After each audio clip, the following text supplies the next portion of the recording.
वालधुनीच्या परिसरामध्ये जे काही बुद्धविहार उभे आहे आणि तेथून जर कल्याण पूर्व आणि पश्चिम असा जर दुहेरीकरणाचा जो काही पूल वगैरे बनल्या जात आहे, तर विकासाच्या कामामध्ये आम्ही आमचं सर्वस्व पहिल्यापासून देत आलेलो आहोत आणि देण्यासाठी आम्ही कटिबद्ध आहोत. म्हणजे बुद्धभूमी फाउंडेशन जरी असेल तरी ती बौद्धांची संस्था आहे आणि बौद्ध लोकांनी विकासाच्या आड येऊ नये हाच बाबासाहेबांचा एक आदेश आहे. तर आम्ही सर्वजण त्याचे पाईक आहोत. हे काम करत असताना जर लोकहिताचं आहे, लोकसुखाचं आहे, तर निश्चितच आम्ही सर्वांनी त्याच्यासाठी मदत केली पाहिजे. आणि जे भंतेजी गौतम रत्न असतील, त्यांच्या काही मागण्या असतील, तर त्याकडे शासनाने एक चांगल्या नजरेनं पाहिलं पाहिजे. आम्हाला थोड्या वेळापूर्वी माननीय श्रीकांतजी शिंदे साहेब यांचा निरोप आला की भंतेजी, जे काही काम आम्ही करत आहोत हे लोकांच्या कल्याणाचं आहे. आणि एकूण सगळ्या या चर्चेतून आम्हाला जाणवलं की कुणी काय म्हणतं यापेक्षा जो काही विकास महत्त्वाचा आहे, त्या विकासासाठी आपण सर्वांनी प्रयत्न केले पाहिजे. आणि बुद्धभूमी फाउंडेशनला जी काही जागा ती अशी म्हटल्या जातात, सातबाऱ्यावरती नाही, हे साहेबांनी सांगितलं की सातबाऱ्यावरती ती जागा महानगरपालिकेच्या नावाची आहे. हे सगळं जरी असेल तरी आम्ही तिथे वास्तव्य करतो, म्हणून आम्हालासुद्धा विकास कामामध्ये आड न येता तो विकास आम्ही करू देण्यासाठी कटिबद्ध आहोत. आम्हाला जी काही उर्वरित जागा आहे, जर शासनाने तिथं आरोग्य दवाखाना, एखादं कॉलेज, एखादी शाळा बाबासाहेबाच्या नावाने जर करण्याचा मानस व्यक्त केला असेल तर आम्ही त्याच्यासाठी प्रयत्नशील आहोत. आणि असं काम करत असताना आम्ही सर्वजण विकासाच्या कामासाठी सोबत आहोत. कल्याणच्या जनतेचा विकास व्हावा आणि लोकांच्या रहदारीचा प्रश्न मिटावा. कारण जर कल्याणमध्ये आलं तर येत असताना जर तुम्हाला ट्रॅफिक ना, ते दळणवळणाच्या साधनामध्ये जर 2-2 तास तुम्ही अडकत पडत असाल आणि त्याने जर तुमचा 10 मिनिटाचा प्रश्न वेळ वाचत असेल तर निश्चितच खूप आनंदाची बाब आहे. कारण या ट्रॅफिकमध्ये जर एखादा व्यक्ती अडकला आणि एखाद्याला न जाणो एखाद्याला हार्ट अटॅक यावा आणि त्या ठिकाणी वेळेवर उपचार न मिळावा तर तो दगावू शकतो. आणि हे दगावणं काही कोणत्याही हिताचं नाही, कोणत्याही सुखाचं नाही. म्हणून आमच्या बौद्ध भिक्षूंची अशी मनीषा आहे की विकासासाठी आम्ही सर्वजण सर्वतोपरी मदत करू. फक्त कोणत्याही बुद्धमूर्तीची विटंबना होऊ नये, कोणत्याही भिक्षूवरती अन्याय अत्याचार होऊ नये. आणि ज्या ठिकाणी जर भिक्षू काम करत असतील तर त्यांना सन्मानपूर्वक, म्हणजे माननीय आयुक्त असतील किंवा पोलीस अधिकारी असतील किंवा आपल्या समाजातील माणसं असतील, यांनीसुद्धा भिक्षूंचा आदर राखून योग्य प्रकारे सहकार्य केलं पाहिजे, सोबत केली पाहिजे. आता या चर्चेमधून असं जाणवतं की लोकांच्या मनामध्ये भिक्षूंबद्दल रोष असतो, तर हे चूक आहे. आताचे भिक्षू माझ्यावर शेजारी उपस्थित भदंत अल्पेशचे भिक्षू आचार्य राहुलजी महास्तवीर आहेत. माझ्या बाजूला भंते धम्मसेन इंदू मिल आंदोलक आहेत. आणि असे सर्व असताना ही मंडळी शांततेच्या मार्गाने चालतात. विशेष म्हणजे शिकलेली आहेत, कोणी वकील होत आहेत, कोणी PhD धारक आहेत. आणि मग असे सगळे असताना समाजाचा विकास हाच आमचा मूलभूत हेतू आहे. जर तिथे विपश्यना केंद्र, आता जर तिथे 30 का 35 एकर जागेचा काहीतरी प्रश्न आहे, तर तिथे जर विपश्यना केंद्र होत असेल तर चांगलीच बाब आहे. किंवा मुलांचं वसतिगृह, कारण या मुंबईमध्ये शिकण्यासाठी जेव्हा आम्ही येऊ तर आमच्या मुलांना जर तिथे वसतिगृहातून शिक्षण घेता येत असेल तर आपण सर्वांनी अशा प्रयत्नासाठी प्रयत्न केले पाहिजे. या आमदार खासदारांचं आम्हाला काही देणं घेणं नाही, परंतु समाजाच्या हिताचं आणि सुखाचं जर काम असेल तर आम्ही सगळेजण सोबत आहोत. कधीही समाजाने आम्हाला आवाज द्यावा. काय होतं, समाजामध्ये 2 गट असतात. एखादा मनुष्य नमस्कार करतो आणि एखादा चमत्कार करतो. त्या चमत्काराला लोक जास्त मानतात, पण नमस्काराला कुणी मानत नाही. म्हणून प्रत्येकाने या भंतींचा आदर सन्मान करून लोककल्याणाचं जर गोष्ट असेल, आता सगळ्यांनी म्हटलं की भंतींना नोटीस देण्यात आली होती, अगोदर 2 वर्षापासून त्याच्याबद्दल चर्चा झालेली होती. आणि निश्चितच आहे, याबद्दल आम्ही जाणतो की त्या ठिकाणी खरोखर अगोदरपासून ह्या विकासाच्या गोष्टी चालू होत्या. आणि हे करत असताना आम्ही सगळे सोबत होतो. आजही आम्ही सोबत आहे, उद्याही सोबत राहू. आणि जेव्हा जेव्हा समाजाची गोष्ट येईल त्या ठिकाणी आम्ही प्रयत्नशील राहू.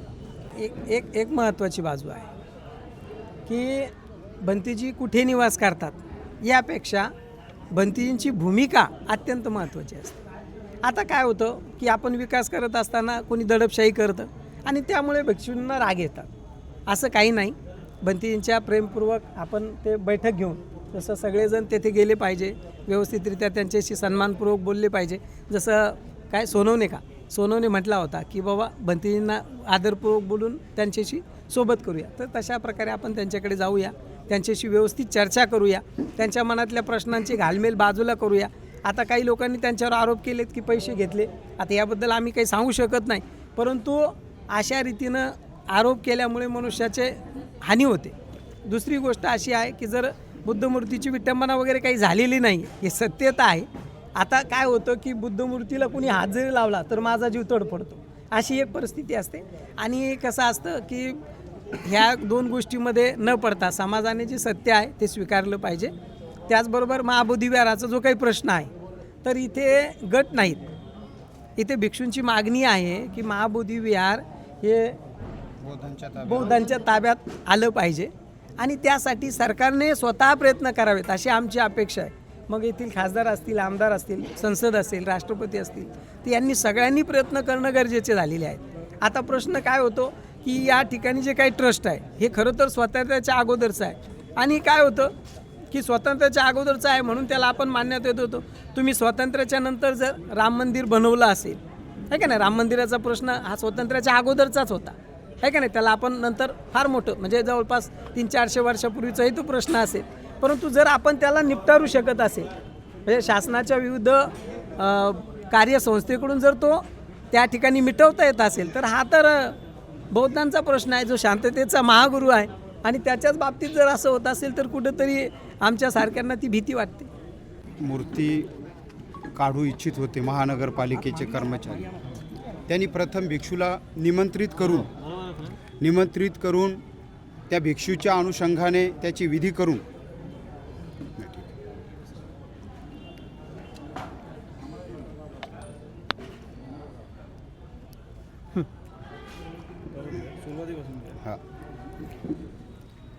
मूर्त्या काढण्याच्या आधी प्रशासनाने एखाद्या भिक्षूला निमंत्रित करून विधीपूर्वक ते काढायला पाहिजे होते। जर उपासक जर असतील तर त्याला म्हटलं जाणार नाही की विधीपूर्वक काढत आहे, कारण भिक्षूच्याच अनुषंगाने त्याची प्रतिष्ठापना होतं आणि भिक्षूच्याच अनुषंगाने ते काढलं जातं, तेच त्याला म्हटलं जाते सन्मानपूर्वक काढणे। म्हणून त्या व्हिडिओमध्ये जर दिसत असेल तुम्हाला की भिक्षू नाहीत, तर ते निश्चितच चांगलं नाही, कारण विधीपूर्वक काढण्यात आलेल्या नाही, हे ते गृहीत पकडलं जातं। आणि म्हणून हे जे काही अभ्यास नसल्यामुळं हे जे काही चुकीचं जे काही कृत्य झालेलं आहे, तर त्या चुकीच्या कृत्याला निश्चितच क्षमनीय आहे, त्याला क्षमा केल्या जाणार नाही।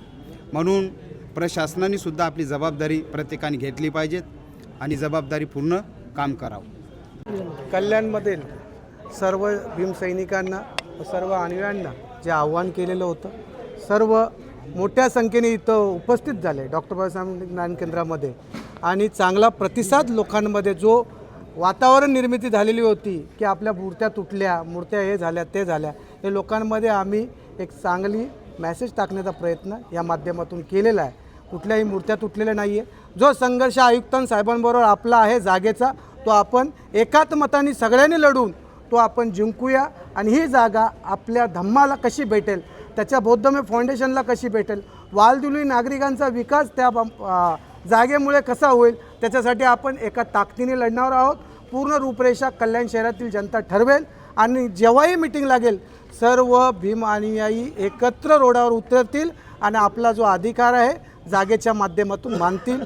कुठलीही गटबाजी आपण करणार नाहीत, कुठलंही हे करणार नाही, पण त्यांनी भंतेजींनी धम्माचा प्रचार आणि प्रसार करायचं काम करावं, कुठे जागेच्या भानगडीत पडू नये। त्याच्यासाठी समाज, राजकीय मंडळी आणि सगळं बाबासाहेब आंबेडकरांचं घराणं तुमच्या सोबत आहे, एकत्र आहे। समाजामध्ये राजकीय करून फूट पाडू नये हीच माझ्यातर्फे। आम्हाला कल्याणपूर्वेचा विकास हवा आहे, विकास हा झालाच पाहिजे, विकासामध्ये कुठलाही अडथळा येणार नाही हे आम्ही आश्वासन देतो।